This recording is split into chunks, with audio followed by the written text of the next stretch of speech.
हमने जो आपको ज़हमत दी है वो सिर्फ इसलिए दी है कि जो इस वक्त मुल्क में सियासी माहौल है उसके ऊपर जो गवर्नमेंट एक कार्रवाई में मसरूफ़ है, वो चाहते ये हैं कि पीटीआई के रहनुमाओं को गिरफ़्तार करें, हरास करें। और इसी सिलसिले में उन्होंने जो सिलसिला शुरू किया है, हलीम आदिल शेख के ऊपर पहले एफआईआरें कटवाई गई, दहशतगर्दी के पर्चे दिए गए, कातिलाना हमले के पर्चे दिए गए, अटेम्प्टेड मर्डर्स के पर्चे दिए गए और उसके बाद उनके घर पे मुसलसल छापे डाल रहे हैं और घर वालों को हरास कर रहे हैं। हलीम आदिल शेख अपोजिशन लीडर है। हलीम आदिल शेख इस सिंध असम्बली का मुंतखब अपोजिशन लीडर है और उसके घर से ये शुरुआत करके एक पैगाम देना चाहते हैं पाकिस्तान तहरीक इंसाफ के वर्कर्स और लीडर्स को कि अगर इमरान खान के साथ साथ चलोगे तो तुम्हारे साथ ये हम काम करेंगे। मैं ये वाजे कर देना चाहता हूँ मुराद अली शाह साहब आपको कि जितने मर्ज़ी आप चाहे छापे डलवा लें, जो मर्ज़ी आप कर लें, पाकिस्तान तहरीक इंसाफ का एक एक कारकुन, एक एक लीडर, पार्लियामेंटेरियन सब इमरान खान के साथ खड़े हैं। और सिर्फ पाकिस्तान तहरीक इंसाफ नहीं, पूरे पाकिस्तान के लोग साथ खड़े हैं। किस किस को अंदर करेंगे आप? आपके अपने दिन गिने जा चुके हैं, बहुत थोड़े दिन हैं। वो काम और वो जुल्म करें जो आप बर्दाश्त कर सकें।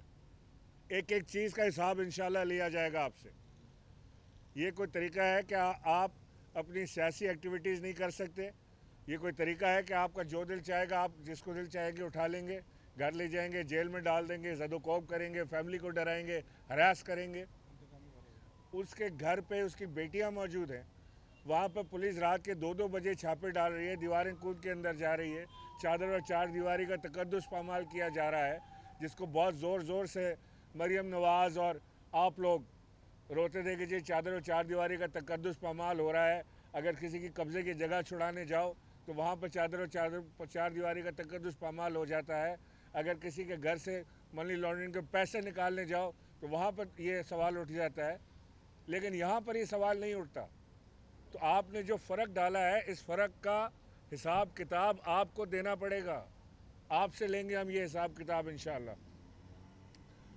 इमरान खान साहब ने जो मूवमेंट शुरू की है, बहुत जल्द इमरान खान साहब ऐलान करने वाले हैं तारीख़ का इस्लामाबाद की, और पूरा पाकिस्तान इस्लामाबाद पहुंचेगा। और किस किस को रोकेंगे आप? जब पूरा पाकिस्तान इस्लामाबाद पहुंचेगा, अभी से टांगे तो हिलना शुरू हो गई हैं, आवाज़ें हमें आ रही हैं, रोज़ हम सुनते हैं कि जी अब अगले 24 घंटे में तारीख़ आ जाएगी और अगले 72 घंटे में तारीख़ आ जाएगी। छोटे भैया बड़े भैया के पास जाते हैं, बड़े भैया इधर उधर देखने लगते हैं, किसी को कुछ समझ नहीं आ रही कि क्या हो रहा है। अल्ताफ़ हुसैन तो अपनी पार्टी की जो उनकी राब्ता काउंसिल थी उसको बुलाया करते थे लंदन। अब नया काम शुरू हुआ है कि वज़ीर आज़म और उनकी पूरी काबीना को लंदन बुला लिया जाता है। वो भी एक मफरूर शख्स दूसरे मफरूर शख्स को बुलाता है और दोनों मफरूर बैठ के ये सोचते हैं कि मुल्क को तरक्की की राह पे कैसे लगाना है। आसिफ अली जरदारी इस वक्त बड़ी फ़िक्र में है कि नैब को, अकाउंटेबिलिटी ब्यूरो को कैसे सीधा करना चाहिए। ये वो शख्स सोच रहा है जिसके अपने ऊपर अरबों के इल्ज़ाम लगे हैं, जिसके अपने केसेस नैब में खुले हुए। मुल्क में अफरा तफरी का आलम है, रुपया डबल सेंचुरी करने को है, स्टॉक मार्केट अपनी बदतरीन सतह तक पहुंच गया है, अफरा तफरी का मार्केटों में हाल है। घी, आटा, चावल, टमाटर, मुर्गी सब के दाम आसमान से बात कर रहे हैं। पेट्रोल और डीज़ल के दाम इन्होंने अब बढ़ाए और जब बढ़ाए अब बढ़ाने पड़ेंगे इनको। इस वक्त एक बेइंतहा गैर यकीनी माशी सूरत हाल से ये मुल्क हमारा गुज़र रहा है और ये सारा का सारा ज़िम्मा इनका है। 6 अरब डॉलर इन्होंने एक माह में ख़र्च कर दिए, ख़जाने से निकाल लिए। हमारे क्राइम मिनिस्टर एक माह में 4 गैर मुल्की दौरे कर चुके हैं, 5वें की तैयारी वो कर रहे हैं अब। तो ये तो सिर्फ शॉर्ट टर्म अयाशी प्रोग्राम है ये, और इसमें सारे वज़रा, काबीना के लोग, उनको जल्दी लगी हुई है माल समेटने की कि पता नहीं आज हुकूमत गई कि कल हुकूमत गई और वो दुकानें खुली हुई हैं। लिहाजा मैं समझता हूँ कि जितने जल्दी ये हुकूमत गर्क हो और जितने जल्दी इंतखाबात की तारीख आ जाए वही पाकिस्तान के इस्तेकाम के लिए अच्छा है। हमें गैर यकीनी सूरत हाल से निकलने के लिए हमें मुल्क में आज़ादाना इंतखाबात चाहिए। हमें इसमें किसी की इंटरफेरेंस नहीं चाहिए। हम किसी की तरफ नहीं देख रहे, हमारी तरफ कोई नहीं देख रहा, हमारी किसी से नेगोशिएशन नहीं हो रही है। ये जो एक आम तासुर दिया जा रहा है कि पाकिस्तान तहरीक इंसाफ की आला क़यादत किसी नेगोशिएशन का हिस्सा बन चुकी है, ये बिल्कुल गलत तासुर है। हमने किसी से कोई चीज़ नेगोशिएट नहीं करनी। हमने अपनी आवाम के पास जाना है, अपने रब के पास जाना है, अपने अल्लाह से मांगना है और अपनी आवाम के पास अपना पैगाम लेकर जाना है। और आज़ादाना इंतखाबात हम चाहते हैं। अगर इंतखाबात में किसी किस्म की लहतुलाल हुई या इंतखाबात में किसी किस्म की धांधली करने की कोशिश की गई तो फिर इसका अंजाम अच्छा नहीं होगा। तो बात करना चाहते हैं जी, कोई क्वेश्चन है?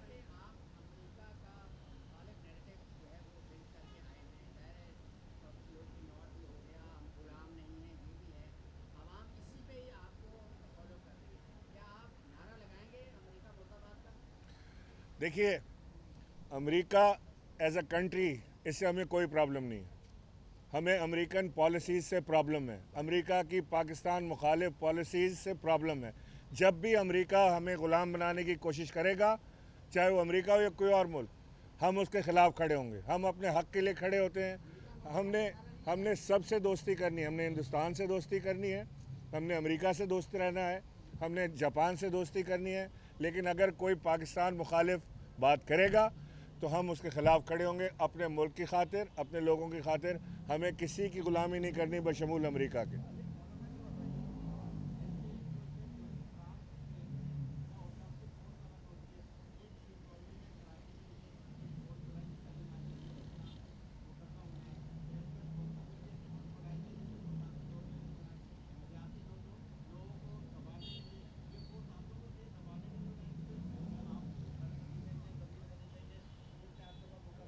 इनके सारे इदारे ये अपने नौकरों की तरह इस्तेमाल करते हैं। जैसे घर में आप इस्तेमाल करते हैं, उस तरह से ही अपने इदारों को इस्तेमाल करते हैं। इन्होंने तो कभी कानून की पासदारी की नहीं। इनके हर इदारे को बनाने का मकसद दो ही होते हैं, या सियासी मुखालफिन को दबाना या नोट कमाना। तीसरा मकसद तो कोई है नहीं इसका।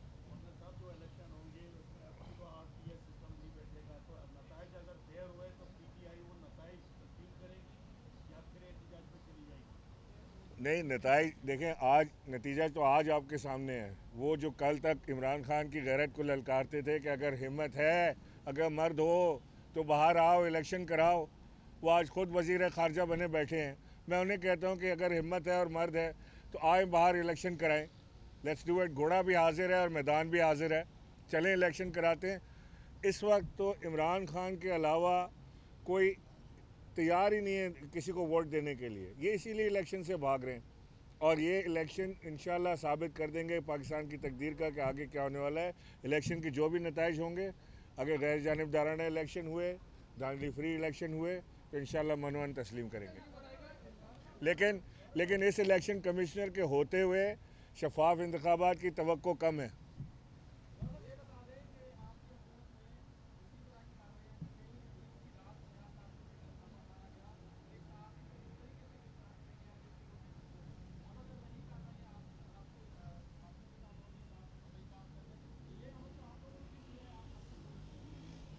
देखें, फरियाल तालपुर के घर छापा डाला गया था क्योंकि वहाँ करप्शन के पैसे जमा थे और वो कोई सियासी कार्रवाई नहीं थी। अगर सियासी कार्रवाई होती तो फरियाल तालपुर बाहर ना निकल सकती। वफाकी हुकूमत बहुत बड़ी बला होती है। अगर किसी को उसने वफाकी हुकूमत ने टारगेट कर लिया ना कि उन्होंने इसको रगड़ना है, तो फिर वो जेल से बाहर नहीं निकलता होता। फिर एक के बाद दूसरा केस, दूसरे के बाद तीसरा केस बनता चला जाता है। ये फिर बच के नहीं निकल सकते थे। लेकिन इनके ऊपर जो कार्रवाइयाँ हुई वो नवाज़ शरीफ के दौर में बने हुए केसों पे हुई। हमने केस नहीं बनाया फरियाल तालपुर के ख़िलाफ़। वो इनके सजन जो आजकल बने हुए मुस्लिम लीग नून, उन्होंने केस बनाया था और उसी केस के ऊपर वो कार्रवाई हुई थी। दूसरा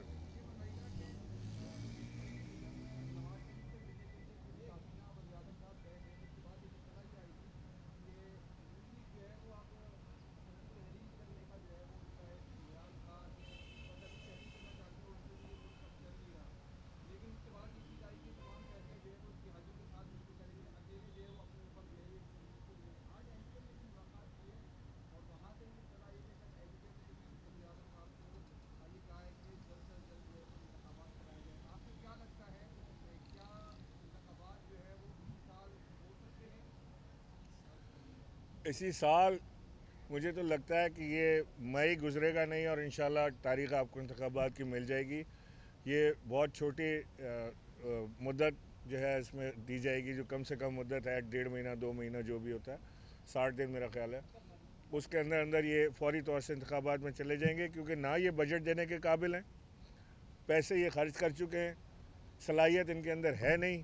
13 जमाती इत्तेहाद को ये लेके चल रहे हैं, फ़ैसले करने की ताकत इनके अंदर नहीं है, सकत इनके अंदर नहीं है। कभी लंदन भागे चले जाते हैं, कभी अमेरिका चले जाते हैं, वज़ीर ख़ारजा स्विट्ज़रलैंड का दौरा मारते हुए आते हैं अकाउंट एक्टिवेशन के लिए। वहाँ बड़े सारे मसाइल पड़े हुए हैं, सब एक दूसरे को पकड़े, नोच खसोट शुरू है। ये मुल्क इनसे नहीं चल सकता। हालात देख लें आप।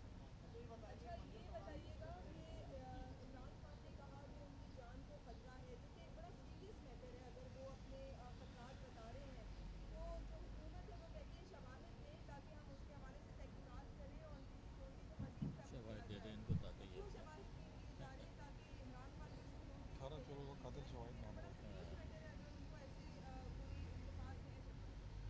देखें, नंबर वन तो ये बता दूं कि ऐसी चीज़ों के शवाहिद नहीं होते और ये चीज़ें इतलात के ऊपर चलती हैं। ISI, MI, IB सब वफाकी हुकूमत के इदारे हैं, वफाकी हुकूमत के पास हैं, और शवाहिद वो हमसे मांग रहे हैं। ये तो बेवकूफ़ाना हुकूमत एक बैठी हुई है जिसके पास तमाम एजेंसियाँ होने के साथ। करें ना ISI को फ़ोन, पूछें DGI से कि इमरान खान जो कह रहा है क्या ये सच है कि गलत। IB के हेड को फ़ोन करें, वज़ीर आज़म साहब का फ़र्ज़ है कि वो फ़ोन करें। ये बेनज़ीर भुट्टो ने भी क्लेम किया था कि उससे ज़िंदगी का ख़तरा है, ये बेनज़ीर भुट्टो ने भी क्लेम किया था, लेकिन उस वक्त भी यही बात की गई कि शवाहिद दे दें। वो कौन से शवाहिद दे दें?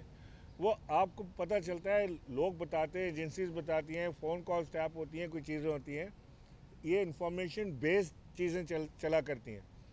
अगर इमरान खान को खराश भी आई, इसकी ज़िम्मेदार ये इम्पोर्टेड हुकूमत होगी, और खुदा न खास्ता अगर इमरान खान को कुछ हुआ तो ये इम्पोर्टेड हुकूमत का एक भी शख्स, वैसे तो आज भी बेचारे ये रोड पे नहीं निकल सकते, निकलते हैं तो अपने हिस्से की ज़िल्लत समेट रहे होते हैं, कभी कहीं से कोई आवाज़ पड़ती है, कहीं से कोई आवाज़ पड़ती है, मुंह छुपा के फिर रहे होते हैं। लेकिन अगर इमरान खान को कुछ हुआ तो ये इस मुल्क में रहने के काबिल नहीं रहेंगे।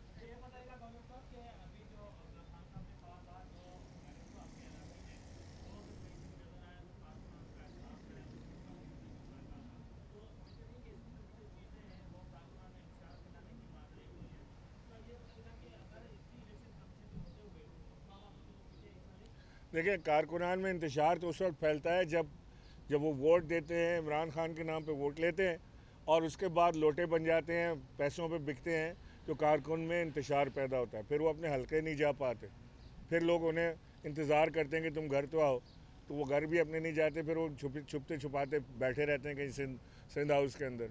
तो ये जो लोग लोटे बन जाते हैं ना, उनकी ना कोई इज़्ज़त होती है ना गैरत होती है उनके अंदर। ये कोई और ही नस्ल के लोग होते हैं, छोड़ें, उसकी बात ना करें। लेकिन ये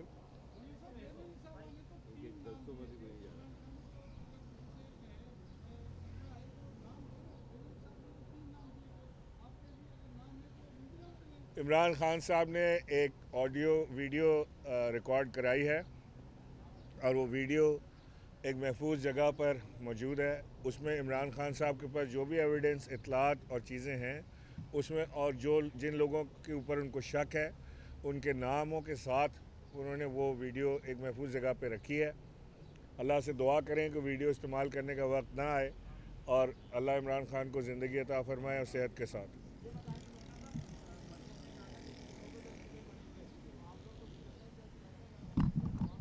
किसको डंडे पड़ेंगे? हम लोगों को PTI वालों को। मरियम बेचारी तो जब वो मुंह खोलती है वो हमारा ही फ़ायदा करवा देती हैं।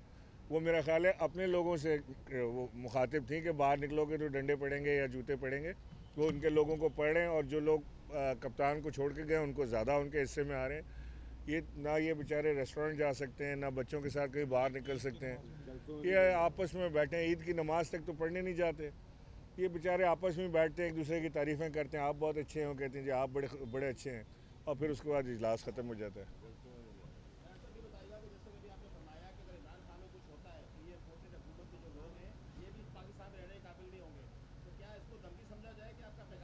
जो मर्ज़ी समझें जी, अगर इमरान खान को कुछ होता है तो मैं अपने बात पे बिल्कुल खड़ा हूँ कि पाकिस्तान का बच्चा पाकिस्तान का हर शख्स इनसे सवाल पूछने निकलेगा और इनको पकड़ा जाएगा, क्योंकि ये वो लोग हैं जिनको इमरान खान की सियासत में ना होने का फ़ायदा इनको मिलता है। ये वो लोग हैं जिन्होंने एक गैर मुल्की साजिश के साथ इमरान खान की हुकूमत को ख़त्म किया। ये वो लोग हैं जिन्होंने इमरान खान का एक अच्छा एजेंडा जो वो मुल्क की बेहतरी के लिए कर रहे थे, सस्ती गैस, सस्ता ऑयल, चाहे वो ईरान हो या रशिया हो, उससे लेने की कोशिश कर रहे थे। इमरान खान को सज़ा इन्होंने दिलवाई है।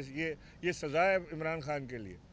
उस मरासले में लिखा हुआ है कि अगर इमरान खान इस वोट ऑफ नो कॉन्फिडेंस को सर्वाइव कर गया तो पाकिस्तान को इसके संगीन नताइज भुगतने पड़ेंगे, और अगर इमरान खान को गिरा दिया तुम लोगों ने तो हम तुम्हें माफ़ कर देंगे। तो ये माफ़ी के तलबगार लोग हैं अमेरिका से, ये अल्लाह से माफ़ी के तलबगार लोग हैं। हम अपने रब से माफ़ी मांग रहे हैं, ये अपने अमेरिका से माफ़ी मांग रहे हैं। देखें क्या होता है जी।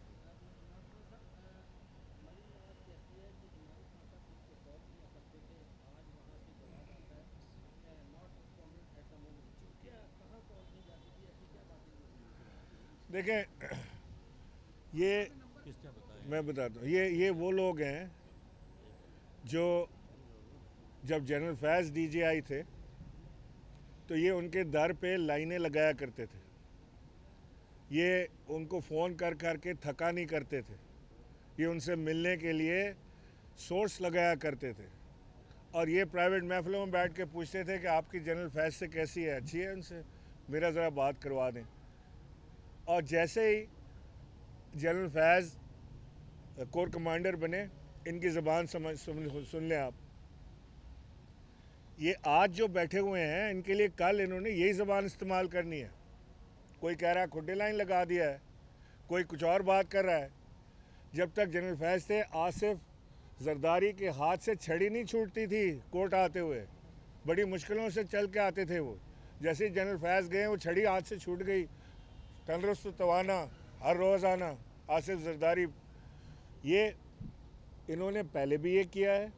ये फ़ौज में जनरलों को बुरा भला कहते रहे। आज जो बैठे हुए हैं जनरल्स, इन्हीं जनरलों को ये कोई साल पहले इनको बुरा भला नाम लेके कह रहे थे। यही नवाज़ शरीफ 12-14 दफ़ा इनके वीडियोज़ हैं जिसमें इन्होंने बात किया है जनरल्स के बारे में, ख़ास तौर से हमारे आर्मी चीफ़ के बारे में।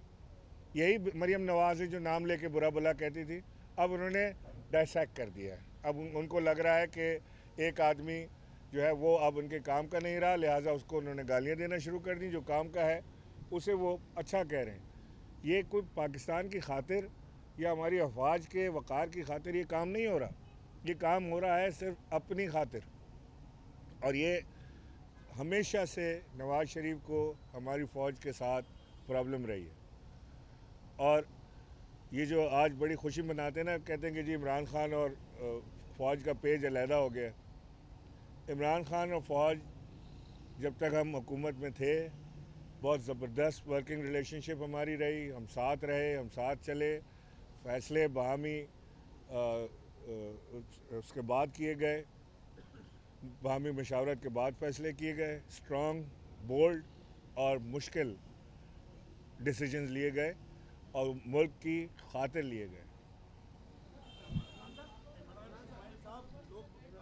का दावा है कि जो आपकी हुकूमत चल रही थी, जनरल फैज़ हमीद आपकी हुकूमत चला रहे थे, वो जब हटे तो आपकी हुकूमत भी चली गई।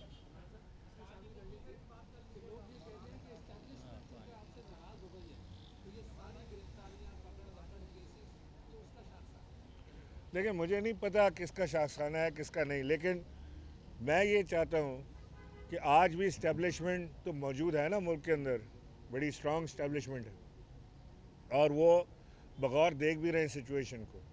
अगर तो वो ये समझते हैं कि जो इस वक्त मुल्क के हालात हैं, जो मईशत के हालात हैं, ये बहुत अच्छे हैं और मुल्क का बड़ा फ़ायदा हो रहा है, मुल्क दिवालिया होने को जा रहा है, डॉलर 200 को क्रॉस करने लगा है, स्टॉक एक्सचेंज बर्बाद हो रहा है, लोगों की इन्वेस्टमेंट लुट रही है, अरबों रुपए उड़ रहे हैं,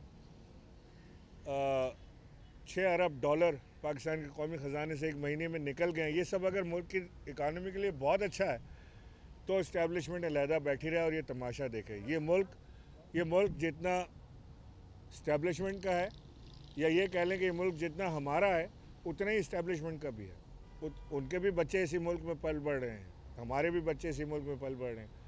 जो ऐसा नहीं हो सकता कि इस्टेब्लिशमेंट का पाकिस्तान जो है उसमें बहुत खुशहाली हो और आवाम का पाकिस्तान जो है वहाँ बदहाली हो, तो कोई बात नहीं।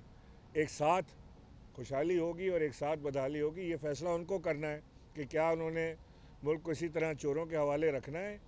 ऐसे ही मुल्क रहेगा, चलता रहेगा जैसा है, इसी तरह चोर काबीना में बैठे रहेंगे, इसी तरह डकैत जो हैं वो बैरून मुल्क दौरे करते रहेंगे, पाकिस्तान की किस्मत के फ़ैसले करेंगे, या हमने अपने मुल्क को इस चुंगल से बाहर निकालना है।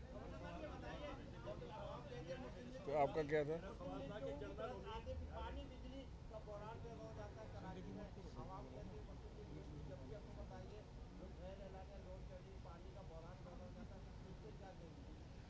देखें, पानी यार तुम्हारा हर सवाल में तुम्हारा सवाल शामिल है।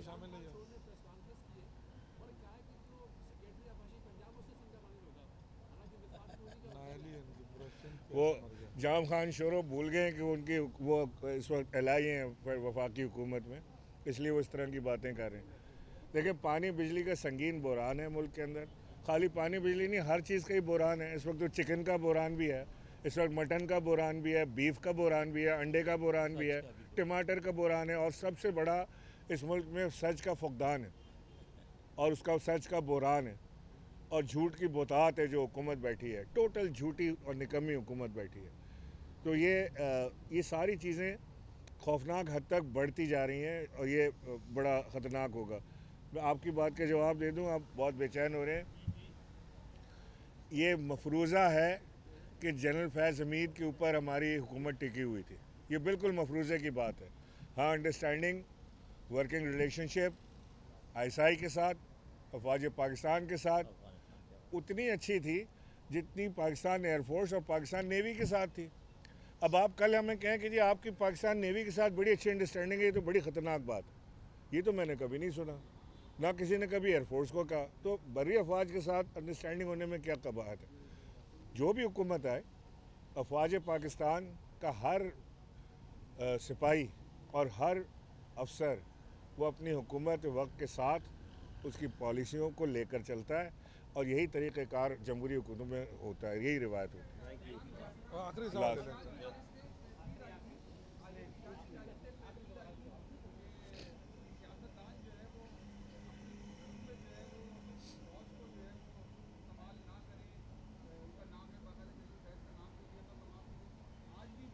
आप ही लोग कर रहे हैं।